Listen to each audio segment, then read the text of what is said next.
The conference room aboard the UES Liberty felt cold despite the perfect climate control. Captain Jake Morrison adjusted his uniform one last time before the doors opened. Today would make history.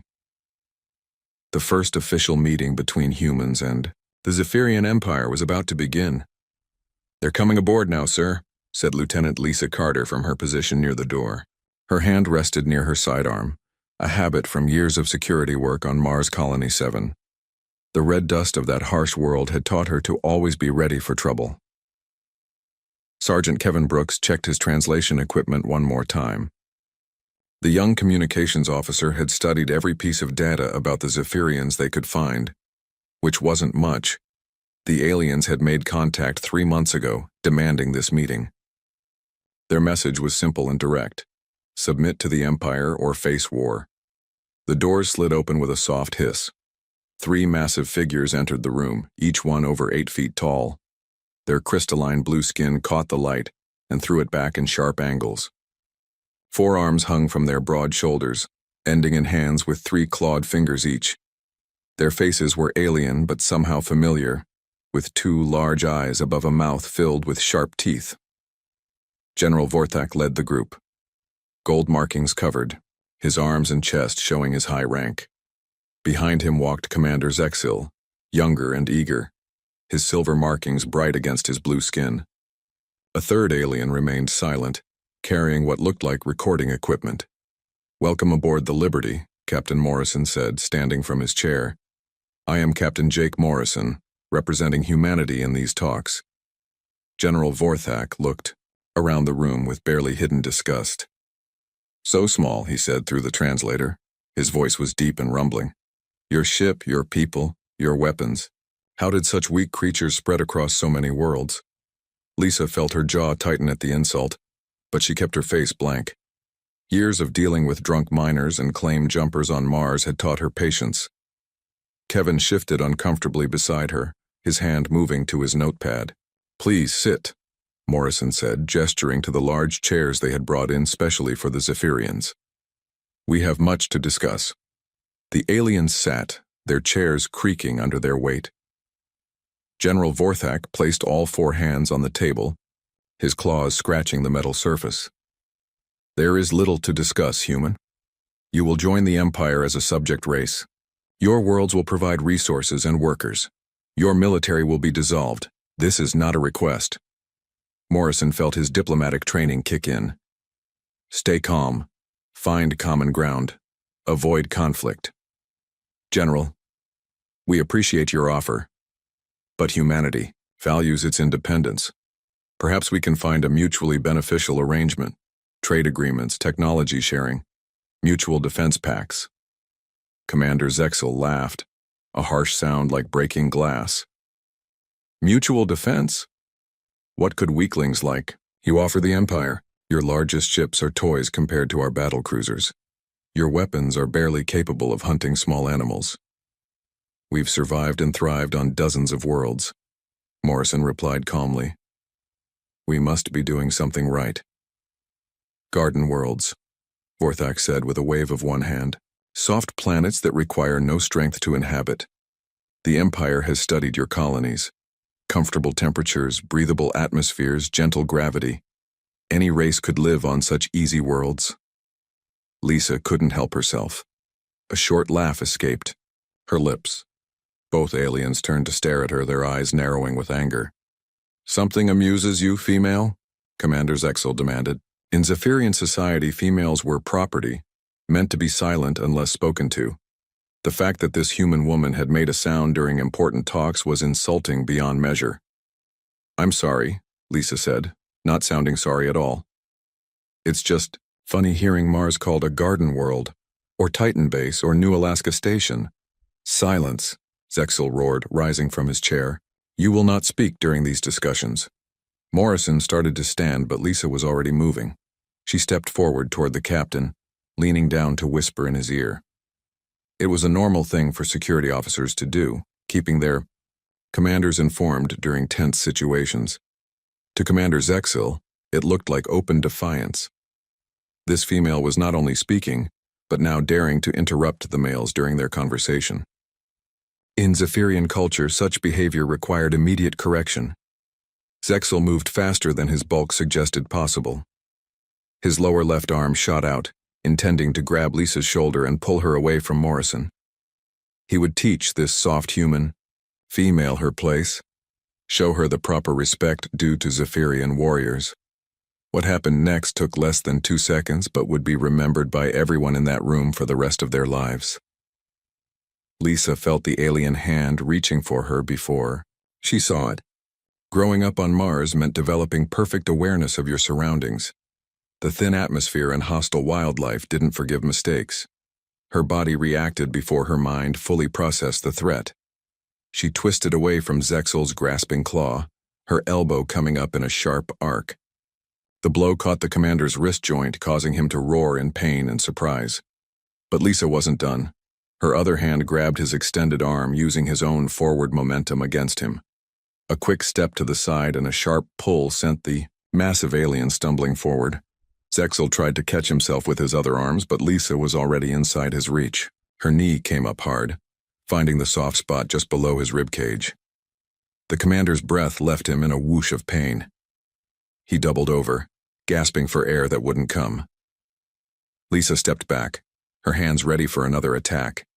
Zexel crashed to his knees, then fell sideways onto the deck. He lay there making small whimpering sounds, clutching his damaged arm against his chest.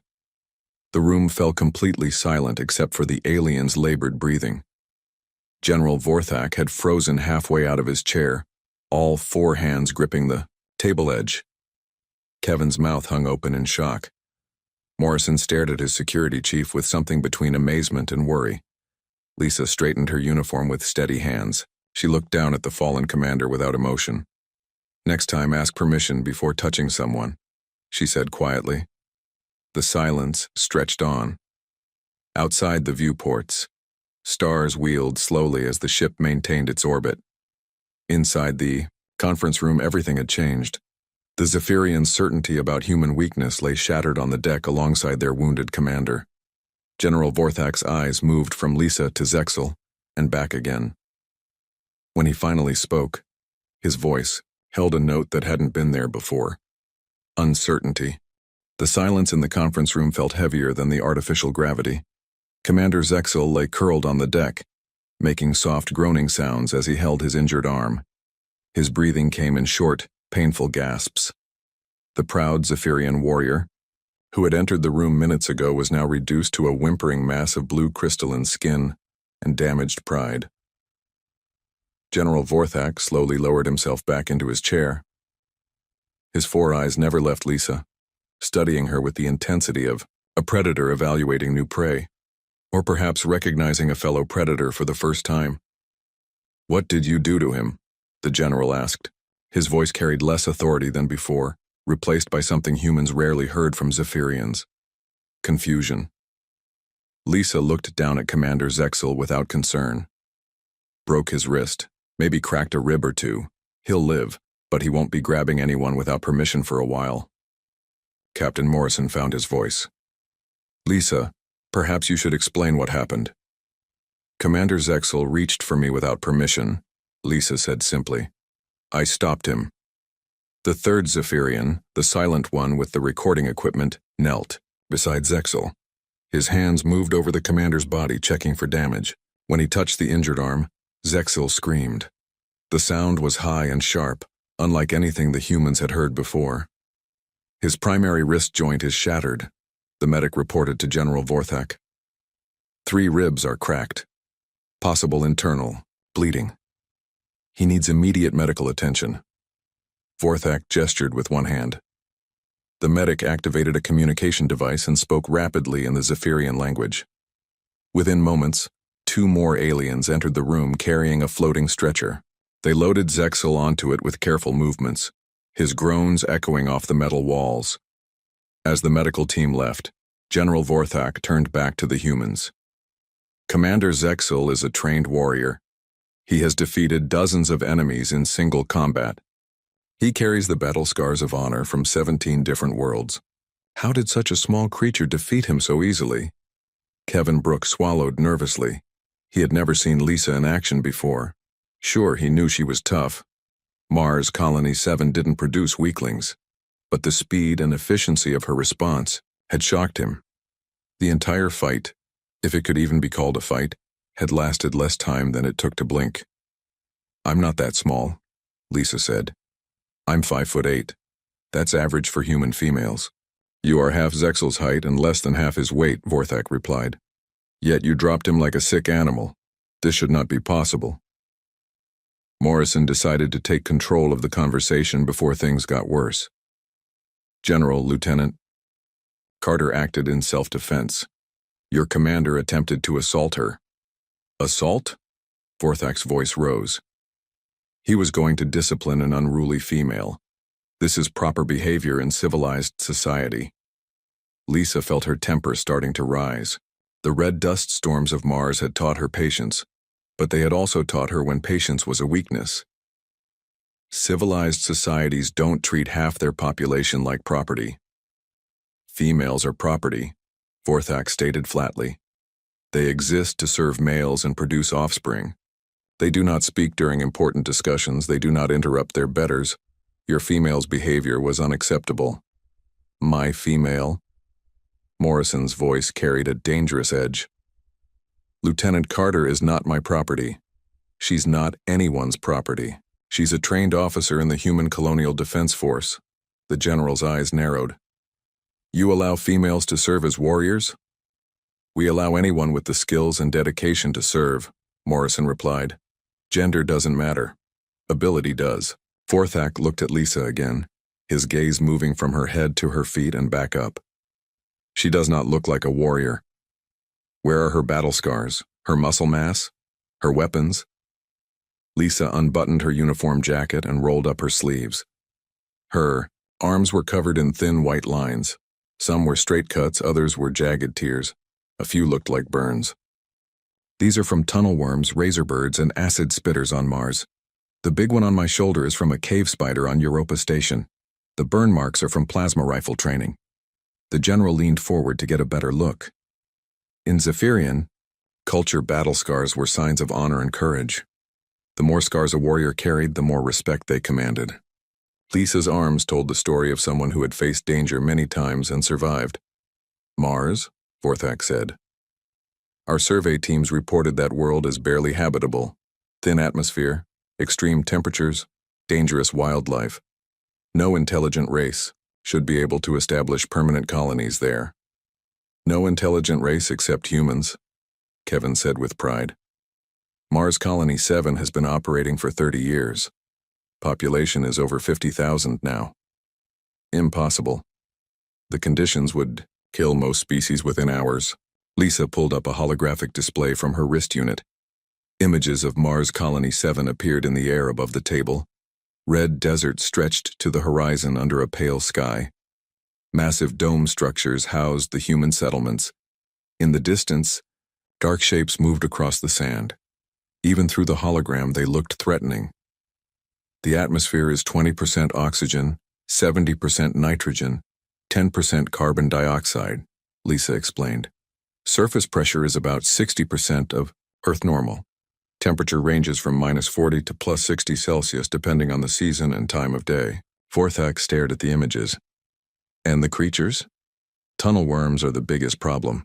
They can grow up to 15 meters long and spit acid that can eat through metal. They hunt in packs and attack anything that moves." Lisa changed the display to show a massive segmented creature with too many teeth. "Razor birds fly in flocks of hundreds. Their beaks can cut through Kevlar armor. They're fast and smart enough to set traps." More images appeared. Each creature looked more dangerous than the last. Acid spitters with multiple heads, cave spiders the size of ground cars, things with claws and fangs and poison stingers. "How do humans survive on such a world?" the general asked. "We adapt," Lisa said simply. "We learn to fight. We learn to run. We learn to hide when we need to. Children on Mars start combat training at age 5. By 10, they can handle most of the local wildlife. By 15, they're ready for adult duties." "Combat training at age 5? Vorthak's voice carried disbelief. "The world doesn't care how old you are," Lisa replied. A tunnel worm will eat a 5-year-old just as fast as an adult, so we make sure our children can defend themselves. Morrison watched the general's expression change as he processed this information. The Zephyrian Empire had conquered dozens of worlds, but they were all what humans would consider garden worlds. Comfortable places with mild climates and harmless wildlife. They had never encountered a species that grew up fighting for survival every single day. "You said Mars Colony 7, Vorthak said slowly. "This implies there are other Mars colonies. 17 active colonies on Mars," Kevin confirmed. "Plus mining stations, research bases, and military outposts. Mars is actually one of our easier worlds to live on." "Easier worlds?" Morrison smiled grimly. "General, I think we need to discuss what humans consider habitable planets. Your definition and ours might be very different." General Vorthak looked down at the spot where Commander Zexil had fallen. A small pool of blue blood still marked the deck.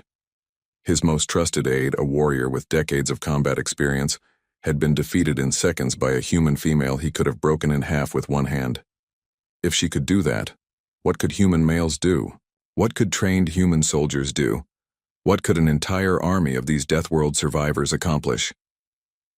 For the first time in his long military career, General Vorthak felt something he had never experienced before when dealing with other species. Fear. General Vorthak stood slowly, his 4 hands clenched into fists. The blue blood of Commander Zexil had been cleaned from the deck, but the memory of his defeat remained fresh in everyone's minds. The general's voice carried barely controlled rage when he spoke. "Your female attacked an officer of the Zephyrian Empire without cause. This is an act of war." Captain Morrison remained calm despite the threat. Years of diplomatic training had prepared him for moments like this.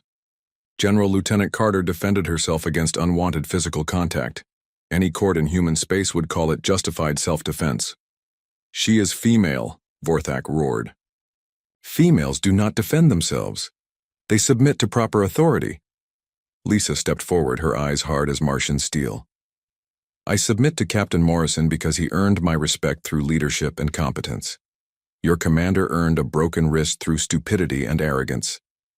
The general's crystalline skin flushed darker blue with anger. "Impossible. Commander Zexil is a veteran of 50 battles. He has personally killed more enemies than your entire security force combined. No soft human female could defeat him in combat." "Soft?" Lisa laughed, the sound sharp and bitter. "You keep using that word. I don't think it means what you think it means." Kevin Brooks watched nervously as the tension in the room built.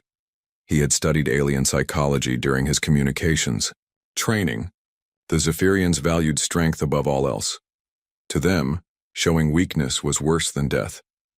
Having their warrior defeated by what they considered a weak creature was the deepest possible insult. "Perhaps," Morrison said carefully, "there's been a misunderstanding about human capabilities. Lieutenant Carter, would you be willing to explain your background to our guests?" Lisa nodded. She activated her wrist display again, showing images of Mars Colony 7. But this time, instead of the settlement domes, she focused on the landscape. Vast red deserts stretched beyond the horizon. Massive dust storms towered kilometers into the thin sky. Rocky canyons cut deep wounds into the planet's surface. "I was born on Mars Colony 7, Lisa began. "My parents were miners working the deep iron deposits. The colony sits right on the edge of what we call the Hellfire Desert. It's called that because during summer, the surface temperature can hit 70 degrees Celsius in the shade. If you can find any shade." General Vorthak stared at the images. 70 degrees would be deadly to most species in the galaxy. How do humans survive such heat? "We adapt. Special clothing, cooling systems, careful scheduling of outside work. But the heat isn't the worst part. The cold is." Lisa changed the display to show the same landscape covered in frost. "Winter nights can drop to -50. The thin atmosphere means no cloud cover to hold in heat. Temperature can swing 90 degrees in a single day." The general's translator struggled with some of the temperature readings. When it finally processed them, Vorthak's eyes widened. "Those readings cannot be correct. No biological life could survive such extremes. Humans can and do, Lisa replied.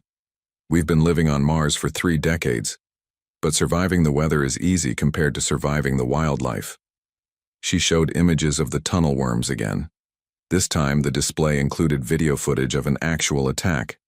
A massive segmented creature burst from the sand, its circular mouth lined with rotating teeth. Acid sprayed from glands along its body, eating through metal barriers like they were made of paper. Tunnel worms are ambush predators, Lisa explained. They can sense vibrations from kilometers away. Once they lock onto prey, they don't give up. The acid they spit can dissolve most metals in seconds. It'll eat through flesh even faster. The video showed human colonists fighting back. They moved, with practiced efficiency, using energy weapons and explosive devices to drive the creature away. But what impressed the general most was their coordination. Every human knew exactly what to do without needing orders. How many humans die fighting these creatures? Vorthak asked. Fewer every year, Lisa replied. We learn from each encounter, adapt our tactics, improve our equipment. Children grow up knowing how to spot tunnel worm sign from 100 meters away. They learn to move quietly, stay alert, work together. She showed more footage. Human children, some barely 10 years old, practicing combat drills. They move through obstacle courses designed to simulate tunnel worm attacks. Their movements were fluid and confident, showing none of the fear most species would feel when facing such dangers. Combat training starts young because it has to, Lisa continued. Mars doesn't care that you're a child. The tunnel worms don't care. The razor, birds don't care. You learn to fight or you die. General Vorthak watched a group of human teenagers take down a razor bird that had gotten inside the colony perimeter. The bird was fast, its beak capable of cutting through armor plating. But the humans were faster. They worked together, using nets and stun weapons to bring it down without killing it. You capture them alive? He asked. When possible. We study them, learn their behavior patterns, find new ways to coexist. Killing should be a last resort, not a first choice. This concept was foreign to Zephyrian thinking. In their culture, threats were eliminated completely. The idea of studying dangerous creatures to find ways to avoid conflict had never occurred to them. Kevin pulled up more data on his tablet. Mars Colony 7 is actually considered one of our safer colonial worlds. The mortality rate is only about 3% annually, mostly from industrial accidents rather than wildlife encounters. 3% is safe? Vorthak's voice cracked slightly. Compared to some of our other colonies, yes. New Alaska has a 12% annual mortality rate. The ice bears there can bite through powered armor. Titan Base deals with methane storms that can flash freeze exposed flesh in seconds. Europa Station has to contend with those cave spiders Lieutenant Carter mentioned. They're the size of ground vehicles and hunt in packs. Morrison pulled up a star chart showing human colonial territory. Dozens of worlds were marked with various colors indicating danger levels. Red symbols outnumbered green ones by a significant margin. Humans have established permanent settlements on 47 worlds, Morrison said. 31 of those would be classified as hostile to most galactic species. We call them home. The general stared at the chart in growing disbelief. Each world listing showed environmental hazards that would terrify most species. Extreme temperatures, toxic atmospheres, deadly wildlife, unstable geology. Yet humans had not only survived on these worlds but thrived. Your people seek out dangerous worlds? Vorthak asked. Not exactly, Lisa replied. We take what we can get. The galaxy's prime real estate was already claimed by older species. Humans had to settle for the worlds nobody else wanted. Turned out, we're pretty good at making the best of bad situations. She showed him images from other human worlds. Ice-covered, New Alaska, where humans rode modified vehicles across frozen seas while avoiding creatures that looked like white-furred nightmares. The industrial complexes of Titan, where workers in environmental suits harvested methane while dodging chemical storms. The deep mining operations on Europa, where humans descended into caves that would crush most species just from atmospheric pressure. On every world we adapt, Lisa said. We learn. We overcome. Mars taught me to fight tunnel worms. Europa taught me to handle cave spiders. Combat training on Luna taught me how to move in low gravity. Each world makes us stronger. General, Vorthak was beginning to understand something that chilled him to his core. The Zephyrian Empire had conquered dozens of species, but they were all from comfortable worlds. Garden planets with mild climates and harmless wildlife. They had never faced a species that had been forged by constant danger, shaped by worlds that tried to kill them every day. "How many humans are there?" he asked quietly. Morrison smiled. "Current population across all human worlds is approximately 8 billion. About 60% live on hostile worlds that most species would consider uninhabitable. 8 billion humans. Nearly 5 billion of them raised on death worlds, each one potentially as dangerous as the female who had casually destroyed Commander Zexel." The general felt something he had never experienced in decades of military service. Terror. General Vorthak paced the length of the conference room, his forearms moving restlessly as he processed what he had learned. 8 billion humans. 5 billion of them trained from childhood to survive on worlds that would kill most galactic species within hours. The implications were staggering. "I do not believe it," he said finally, turning to face the human delegation. "Your claims are impossible. No species could survive the conditions you describe. Your female's defeat of Commander Zexel was luck, nothing more." Captain Morrison sighed. He had hoped the general would accept the evidence they had provided. "What would convince you, General? More data, video recordings, scientific studies?" "Combat," Vorthak replied immediately. "Single combat between your female and myself. When I defeat her easily, we will know the truth about human capabilities." Lisa felt her pulse quicken. Fighting an alien general hadn't been on her schedule for the day, but she had faced worse odds on Mars. "I accept," she said before Morrison could object. "Lisa, no," Morrison started, but she cut him off. "With respect, Captain, this is the best way to settle the matter. The general needs to understand what humans are capable of. Words won't convince him. Action will." Kevin Brooks looked between Lisa and the massive alien general. Vorthak stood over 8 feet tall and weighed at least twice what Lisa did. His forearms gave him a significant advantage in close combat, but Kevin had seen what Lisa did to Commander Zexil. Maybe she had a chance. "Very well," Morrison said reluctantly. "But we set the terms. Non-lethal combat only. Hand-to-hand, no weapons. The fight ends when one combatant yields or is incapacitated." "General." Vorthak's crystalline skin rippled with amusement. "Agreed. Though I warn you, human, I have never been defeated in personal combat. I have killed enemies with my bare hands on 17 different worlds." "Then this will be a learning experience for both of us," Lisa replied calmly. They moved to the ship's cargo bay, the largest open space available. Morrison had the area cleared of equipment and personnel, leaving only the essential observers. The bay's artificial gravity was set to Earth standard, which gave Lisa a slight advantage since Zephyrian worlds typically had higher gravity. General Vorthak removed his ceremonial armor, revealing the impressive musculature beneath his blue, crystalline skin. Battle scars covered his torso and arms, each one a mark of honor in Zephyrian society. He moved with the fluid grace of a natural predator despite his bulk.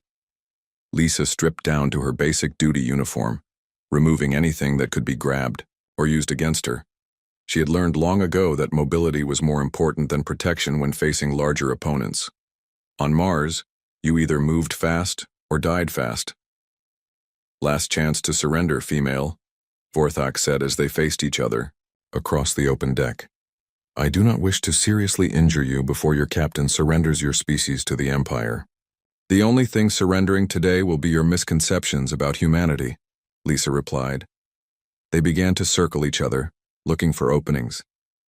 Vorthak moved like most large predators, relying on overwhelming strength and reach to dominate his opponents. His forearms gave him obvious advantages in grappling situations. He could attack from multiple angles simultaneously while maintaining defensive positions. Lisa moved differently. Her footwork was precise and economical, never wasting energy on unnecessary movements. She kept her guard high but mobile, ready to shift defensive positions instantly.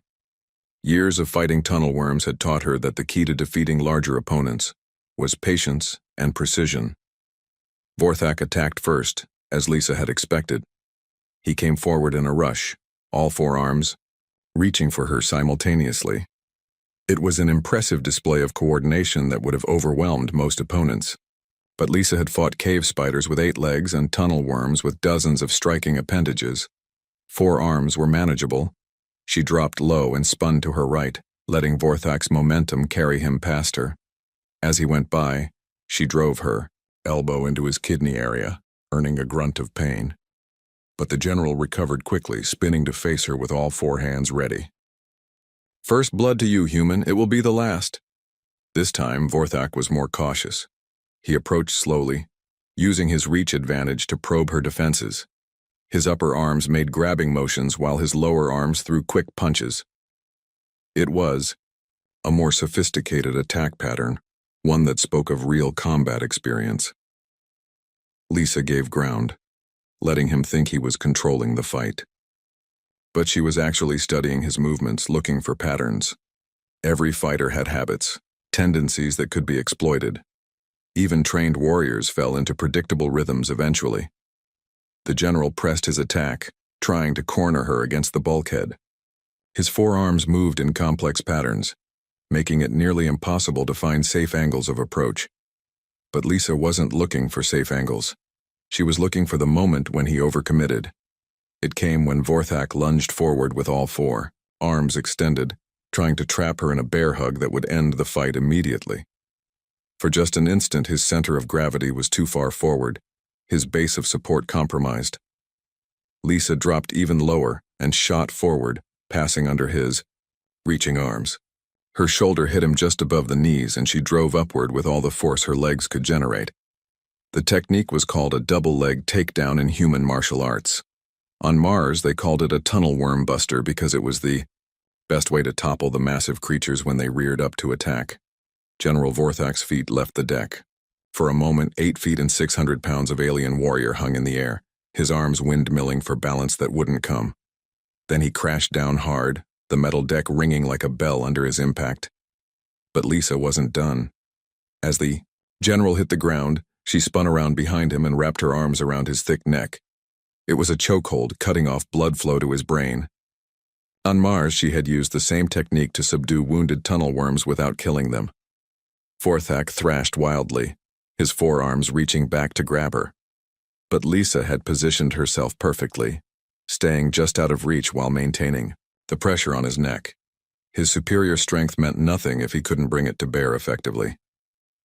"Yield," she said quietly in his ear. "I can cut off your air completely or just make you unconscious. Your choice." The general fought for another 30 seconds, his movements becoming increasingly erratic as oxygen deprivation affected his coordination. Finally, his struggles slowed and stopped. His body went limp in her arms. Lisa held the position for a few more seconds to make sure he was truly unconscious, then released the hold and stepped back. General Vorthak lay still on the deck, breathing shallowly but steadily. He would wake up in a few minutes with nothing worse than a headache and wounded pride. Captain Morrison and Kevin Brooks approached cautiously. "Is he all right?" Morrison asked. "He'll be fine, just unconscious." Lisa checked Vorthak's pulse to be sure. "He's tough. Most humans would have passed out faster." Kevin shook his head in amazement. "You just defeated a Zephyrian general in single combat, their most experienced warrior." "He's experienced, but he's never fought anyone from a Deathworld before," Lisa replied. "All his training is based on facing opponents from garden worlds, creatures that rely on size and strength because they never had to develop real fighting skills." General Vorthak stirred, his eyes opening slowly. He looked around in confusion before memory returned. He had been defeated. Again. Not just defeated, but humiliated. The human female had handled him like a child handles a toy. Lisa extended her hand to help him up. After a moment's hesitation, he accepted it.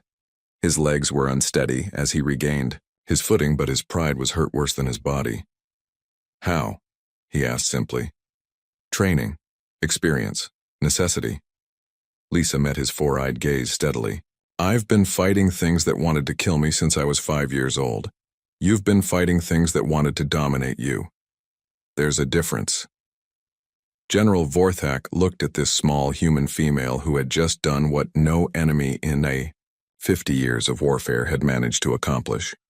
She had beaten him fairly, without weapons or technological advantages, just skill, speed, and determination.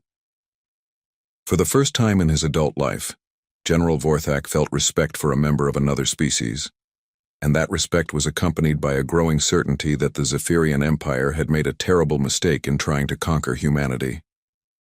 General Vorthak sat heavily in his chair, his 4 hands resting on the conference table. The metal surface bore new scratches from his claws, marks of frustration and growing understanding. The human female called Lisa Carter stood beside Captain Morrison, showing no signs of their recent combat. She wasn't even breathing hard. Explain to me again, Vorthak said slowly. How many humans like her exist in your territory?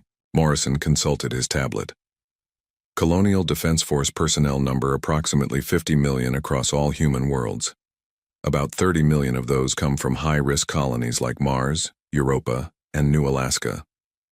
30 million trained warriors, the general repeated. The number was staggering. The entire Zephyrian military consisted of only 5 million soldiers, and they were considered the most powerful force in their region of space. Kevin Brooks pulled up more statistics on his display. That's just active military personnel, General. Colonial militia forces add another 100 million part-time soldiers. Plus civilian populations on Deathworlds receive basic combat training as children. We estimate about 2 billion humans have significant combat experience. 2 billion. General Vorthak felt his certainty about Zephyrian superiority crumbling like ancient stone. His people had built their empire by conquering species from comfortable worlds, races that had never needed to develop serious military capabilities. They had never encountered anything like humanity. Your worlds, he said to Lisa. Tell me about the others, the ones worse than Mars. Lisa activated her wrist display, showing images from across human space. New Alaska is probably the most dangerous for day-to-day life. The ice bears there can grow up to 5 meters tall and weigh 3 tons. They're smart enough to use tools and hunt in coordinated groups. The temperature rarely gets above -30 even in summer. The display showed humans in heavy environmental suits moving across frozen wastelands. In the distance, massive, white shapes moved between ice formations. Even through the hologram, the creatures looked terrifyingly intelligent. Humans have lived on New Alaska for 22 years. Lisa continued. Current population is about 800,000. They've learned to coexist with the ice bears through careful territory management and mutual respect agreements. Agreements? With animals? The ice bears aren't animals in the way most species understand the term. They have complex social structures, advanced communication systems, and sophisticated problem-solving abilities. They're more like a non-technological civilization than simple predators.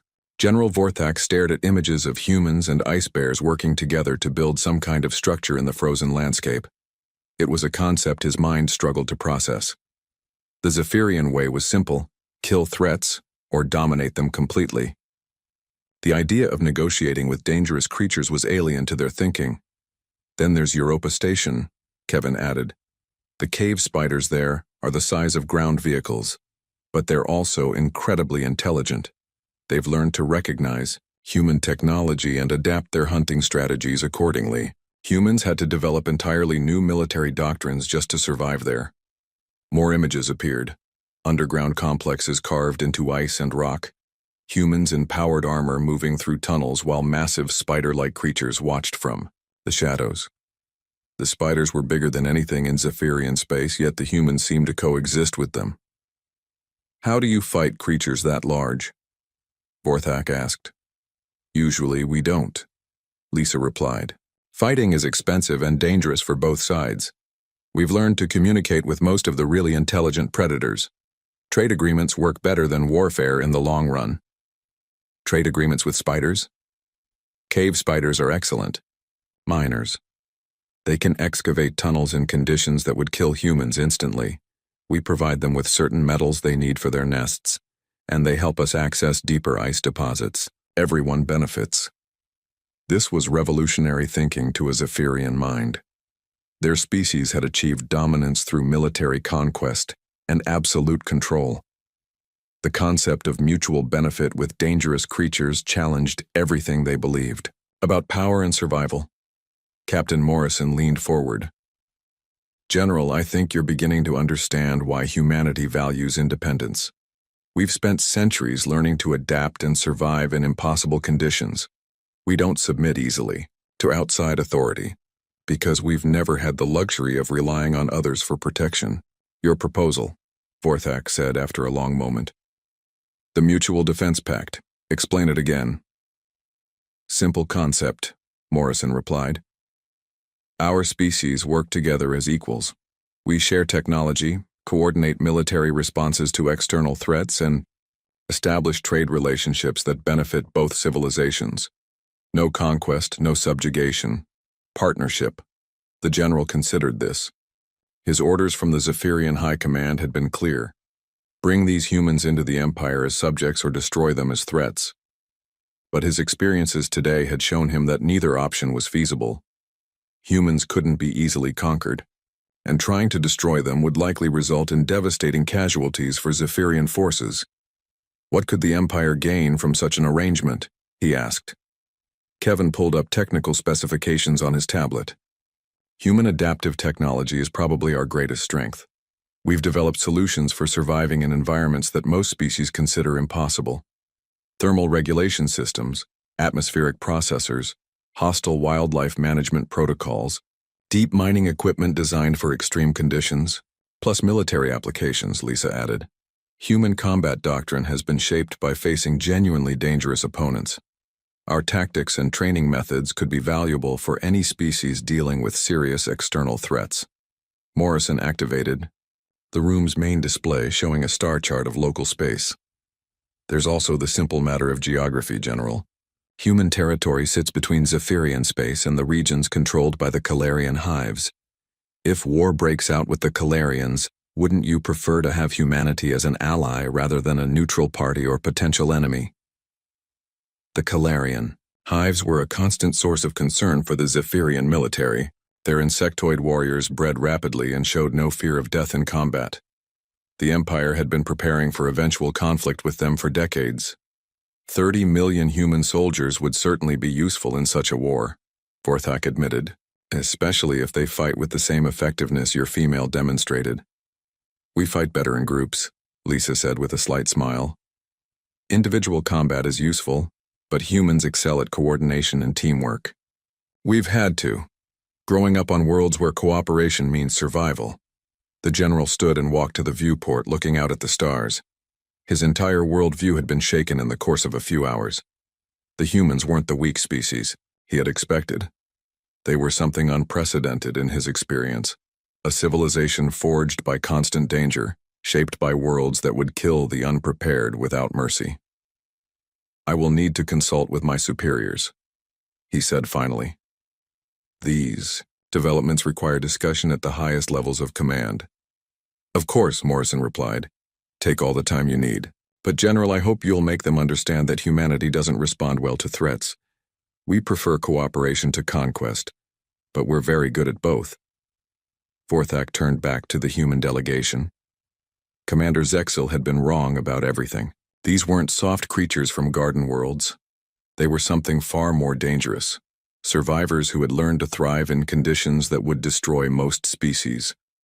"One more question," the general said to Lisa.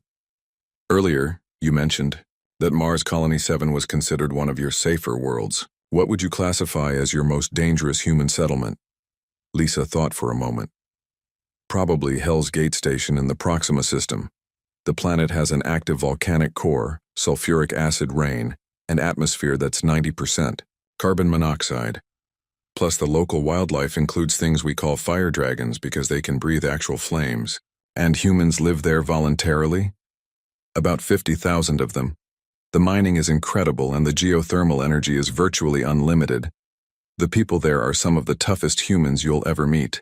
They have to be." General Vorthak nodded slowly. He was beginning to understand that humanity didn't just survive on Deathworlds. They chose to live there. They saw deadly planets not as obstacles to avoid, but as challenges to overcome and resources to exploit.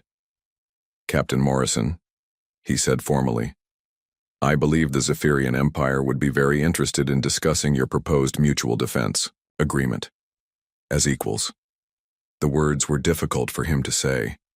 Zephyrians didn't consider other species as equals, but humans had demonstrated capabilities that demanded respect. More than respect. They had earned something the Empire rarely granted to anyone fear. As the formal negotiations began, General Vorthak reflected on how much had changed in just a few hours. He had come here expecting to accept the submission of another weak species. Instead, he was arranging an alliance with creatures who might be the most dangerous warriors in the galaxy. The humans called themselves survivors.